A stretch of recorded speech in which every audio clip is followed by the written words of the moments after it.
Hi, I'm Julia and this is my shed. So today we're going to try and right the wrongs on this lubricator body. So I need to heat it up. So what I'm just going to try and do now is just punch out the clutch that's in there. Because I think it's got plastic parts in it, so it's not really going to survive the heating process. So that's the first thing. I've just got a bit of unhardened silver steel here that will just seems to about reach it. So let's give it a tap.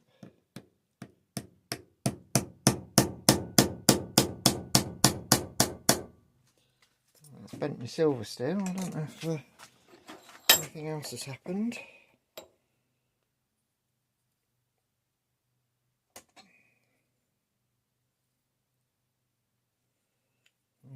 I think I'm going to have to get a bit medieval on this one, I'm afraid.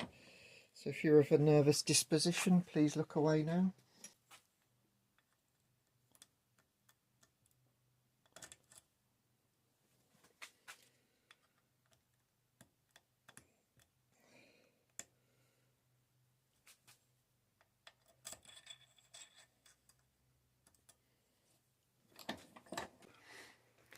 So after thinking about it for a while, this is already in quite a poor state. It's going to be in a worse state once I've tried to fix it.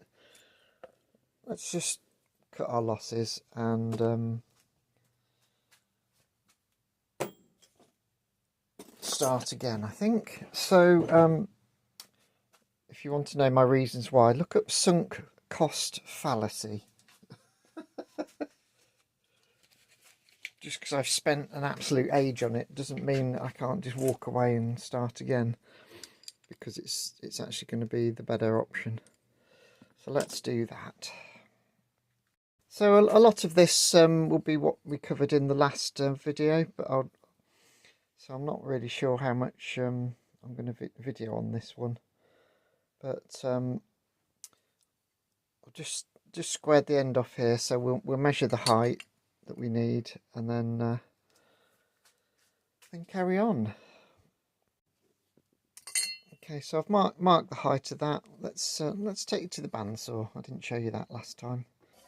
So we'll give it a little bit of leeway because this does cut a little bit to one side. It's not the greatest of qualities.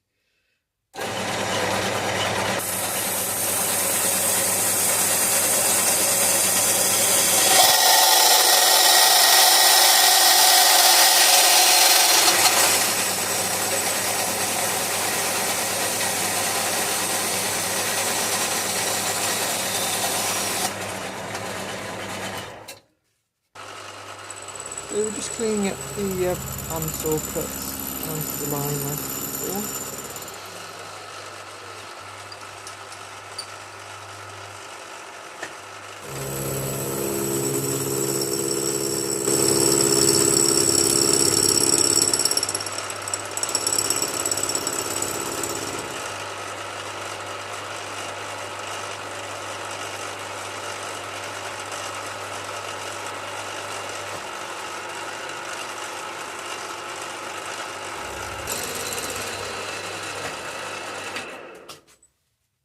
Okay, I think we're down to the line there.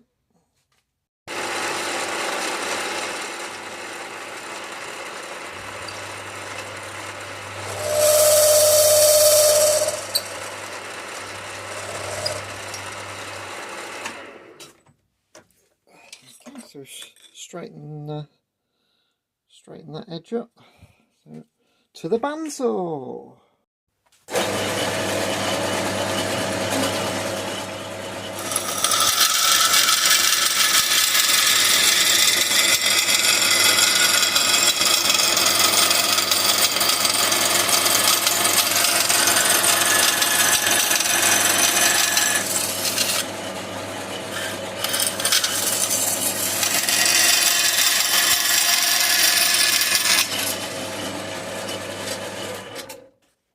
Okay, so we'll just straighten this edge off a bit.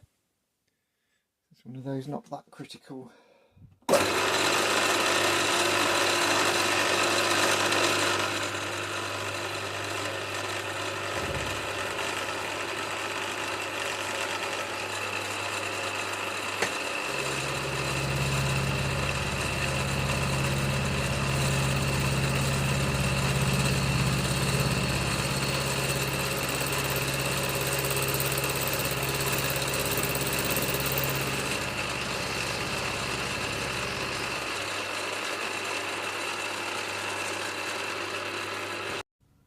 Right, that's the base done. So one of my lovely viewers suggested instead of using those massive clamps, which obviously were a bit of a disaster, to try and use some iron wire to sort of hold them together. So I've got this, I think it's iron wire, so we'll give that a go. So I need to flux everything up nicely, and then we'll bind it together with the wire and see what it looks like.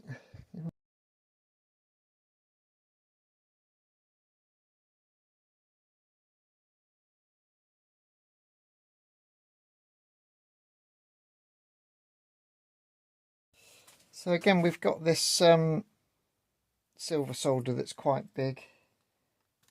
So I'm just going to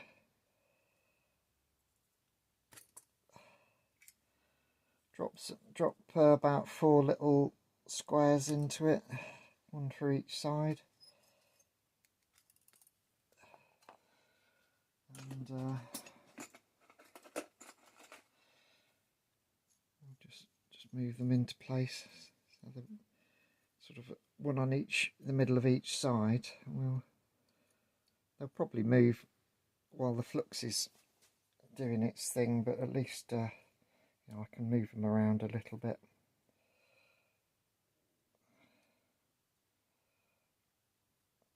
Now, the only thing I'm worried about is that's not particularly tight, but hopefully that'll stop it moving too much. We'll have to see. So I'll get set up for brazing or silver soldering, and I'll bring you back once we're set up.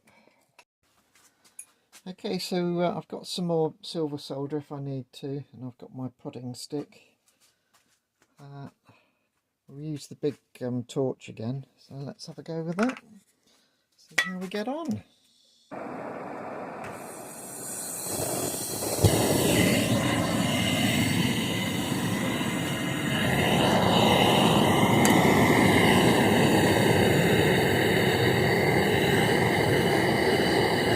Try some gentle heat to start with, just to get the water out of the flux.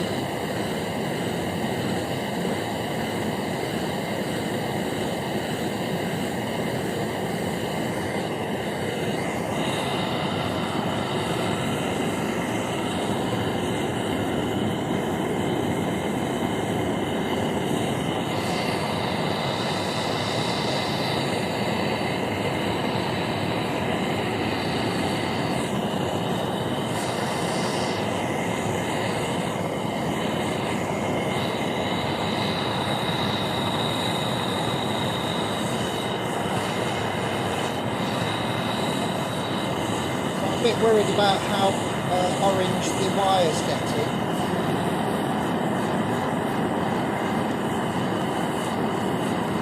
But the silver solder has flowed through, so I think we're good.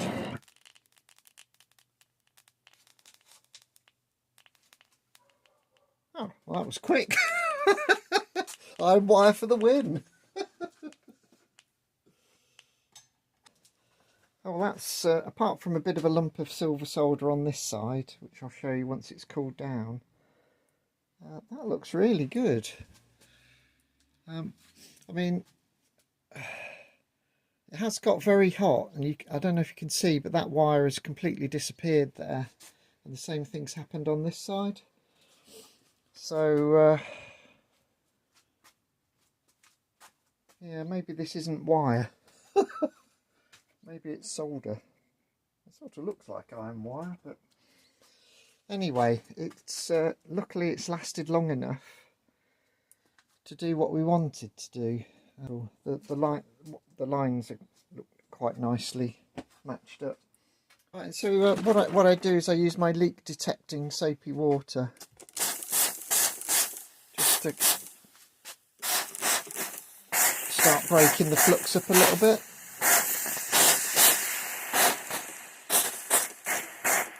Also, you get a nice little sauna effect going on in the workshop, which does wonders for your machine tools.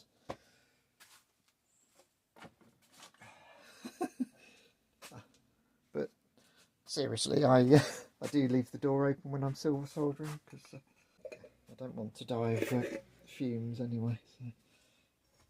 So can't remember which subscriber suggested soft iron wire, but it definitely works. So kudos to you, my friend. So I'll let that cool off a bit so I can handle it, and then we'll chuck it in the acid bath. And while that's going on, I can make the boss. Okay, let's get cracking on the boss then, shall we?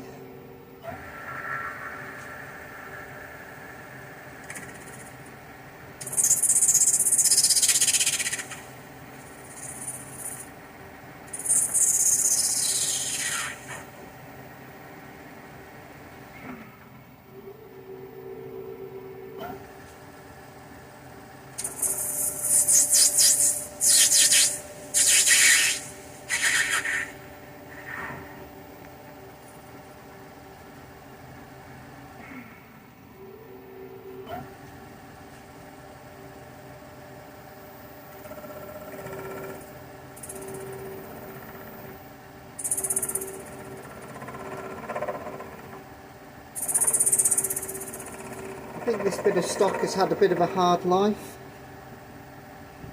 It's a little bit bent and battered, so we'll just clean it up a little bit.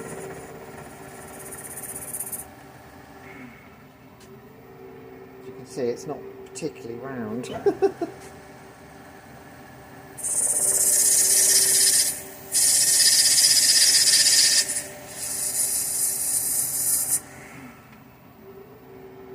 Yeah, that's good.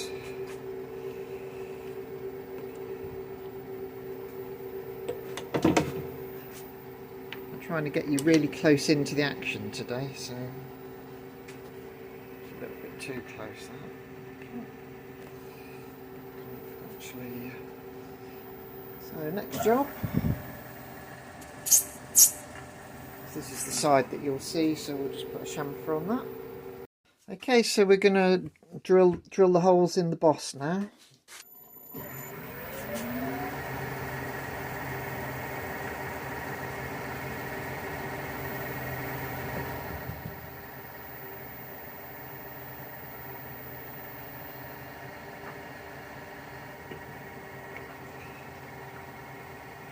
Okay, that's the centre drill.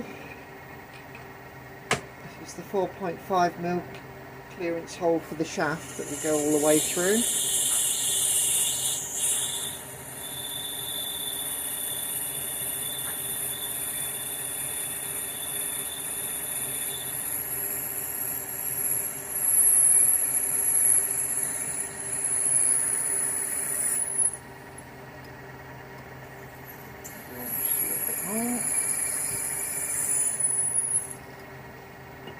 Now last time I tried to do the hole with an end mill, and that, from what I remember, that didn't actually work out that well. So what we're going to do is we're going to drill and then ream.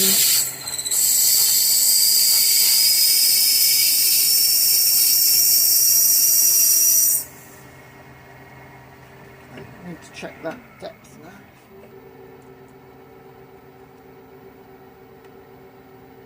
Got 7mm there, I think that's just spot on. Yep, 7mm is perfect, so now we'll ream.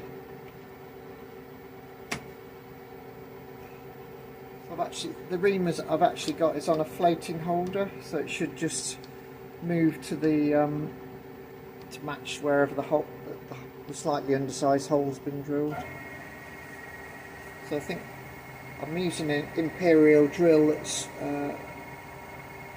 about 0.1 lower, smaller than 8mm.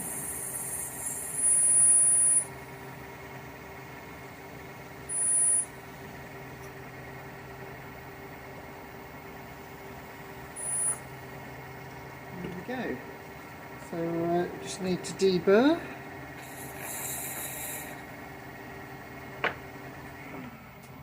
I need to check the dimensions for the depth now, so I'll bring you back in a sec. So to make this video a bit more interesting, I'm just going to try changing the camera angle a bit more often. So that's me 0. I've just set the 0 on the DRO. So I've set that to 10.7. So like last time, that'll be my final width, and then I'm going to come back to 9 to make a little shoulder. So we'll measure that diameter and see if we need to take any more, because I'll drill the whole 10 mil. So that's 11 at the moment, so we want to come in another mil.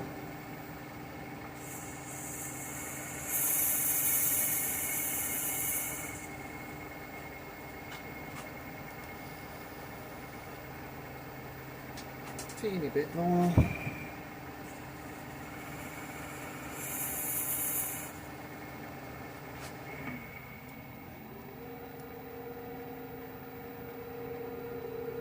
.06. Just want to be a fraction under, so we've got space for the silver solder. Okay, that should do it.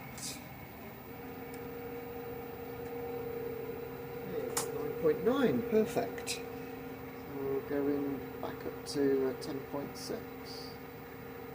Not super critical.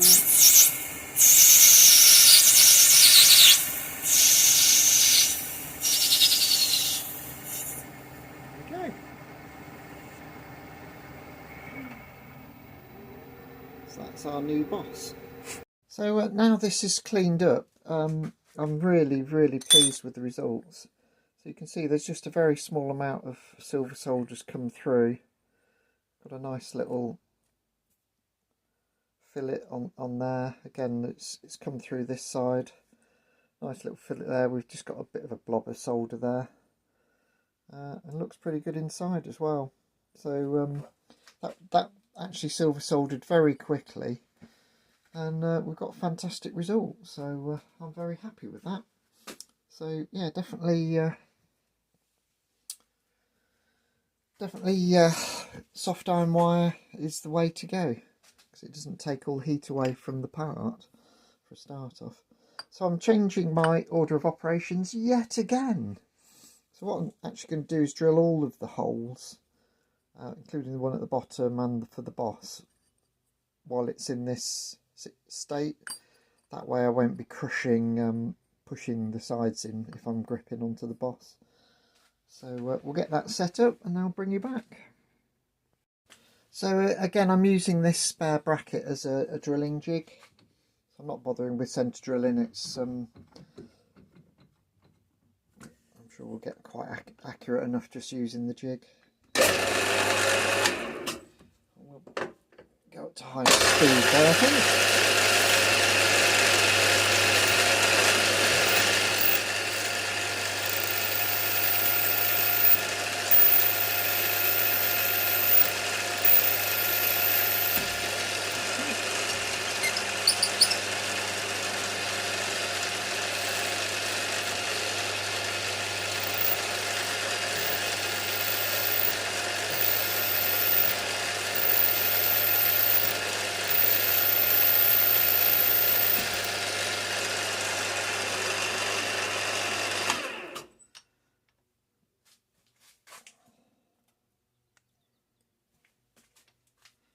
Move the clamp over.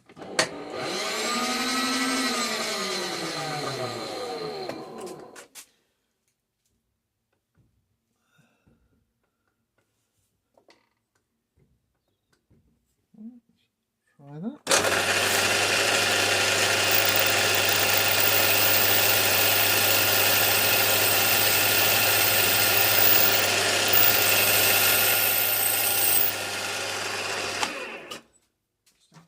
Drop the drill down very slightly, so we're about to hit this bracket again.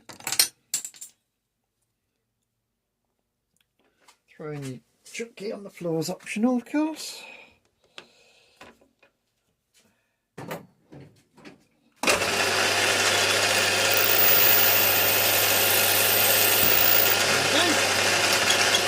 Do the last one.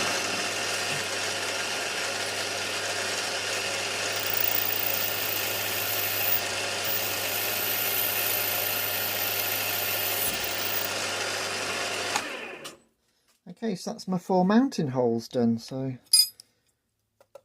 nice and quick.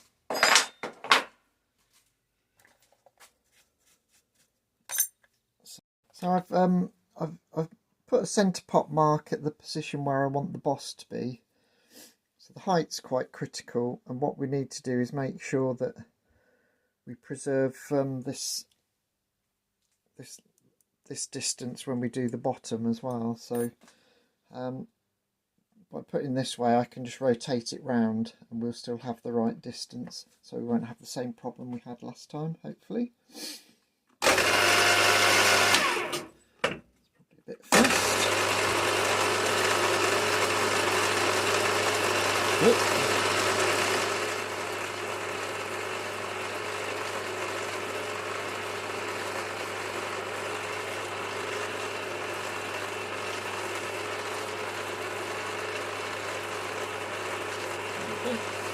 So we've got the wiggler running nice and straight, or at least the point. The whole thing is actually quite bent. Yeah, that looks about right. So centre drill.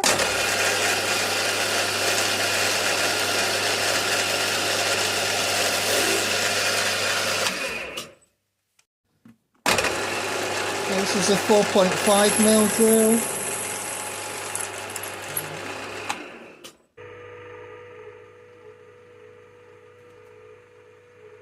This is where having a set of stub drills would help.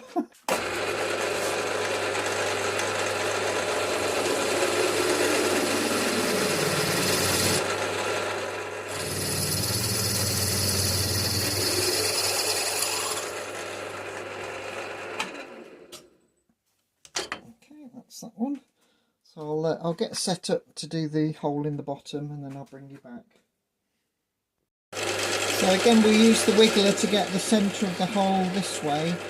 That direction should already be matching the first hole we did.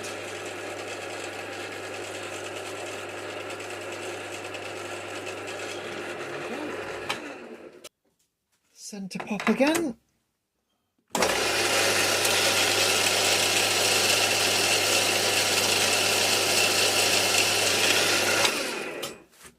It's the 4.5 again, as we've got it already set up. Down the speed to do this.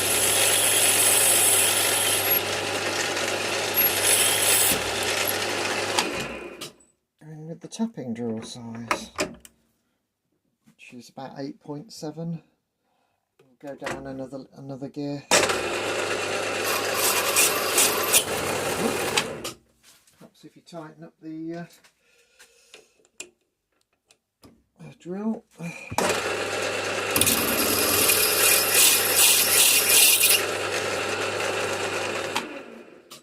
we go. So I'll get the tap started and bring you back. Okay, so we'll power tap this. And what we have to do is make sure we keep the pressure on while the power's on, and until the tap stops moving. Let's try it much slower. So I've got my hand on the stop button. So I'm keeping pressure on the quill. I might go in a bit further actually.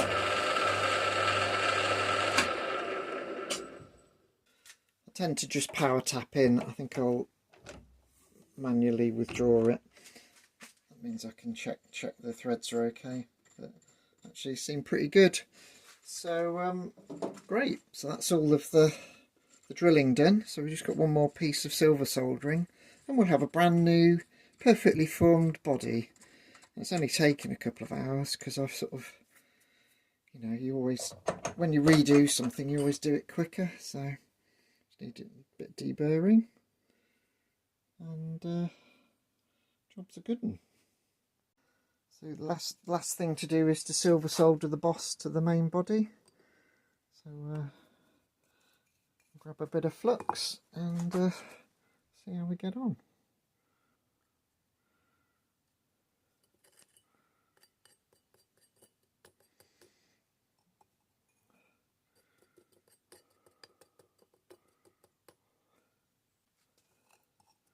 That's quite a tight fit in the hole this time, so that's not ideal. But we're not, as long as we get a decent fillet of silver solder around the edge, I think we'll be okay.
That's that.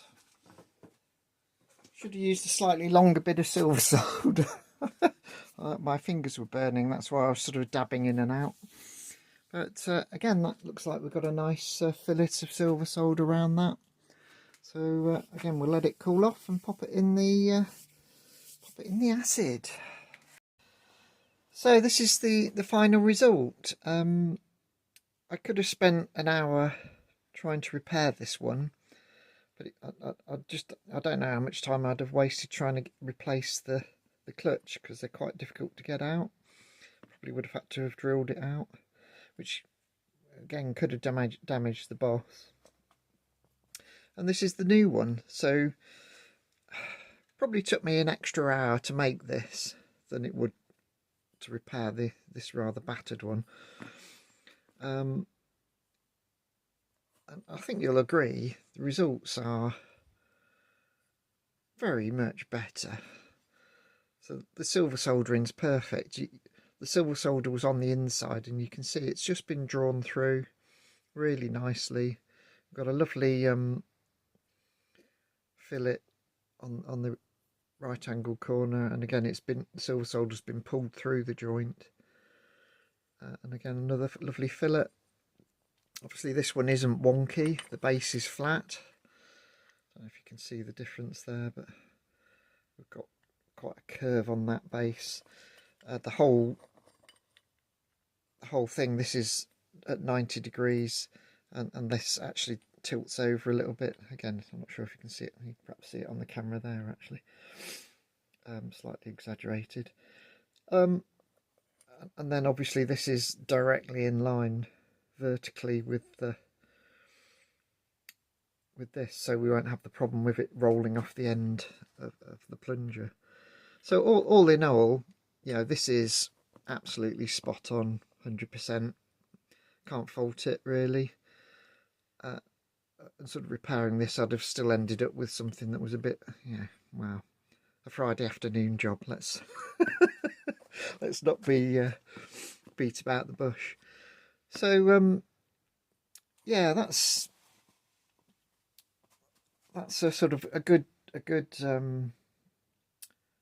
illustration, if you like, of the sunk cost fallacy, or alternatively spending good money after bad, or indeed flogging a dead horse. There's a lot of old sayings which basically mean the same thing, which is sometimes it's better to cut your losses and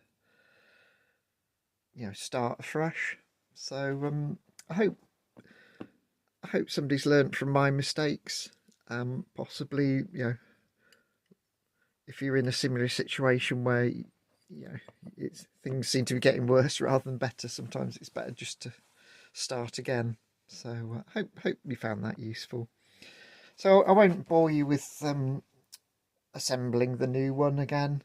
You saw that all in the last one, but hopefully you've picked up a few more tricks, or a more efficient way of working. I certainly think it took me a lot less time to make this one than the previous two. So yeah. So this is the final assembled pump. You can see I've just put a little bit of lubricating oil on, and it's turning quite nicely. Can't really see much at the bottom, but we've got the right angled adapter on. So I'll get this fitted to the loco later on.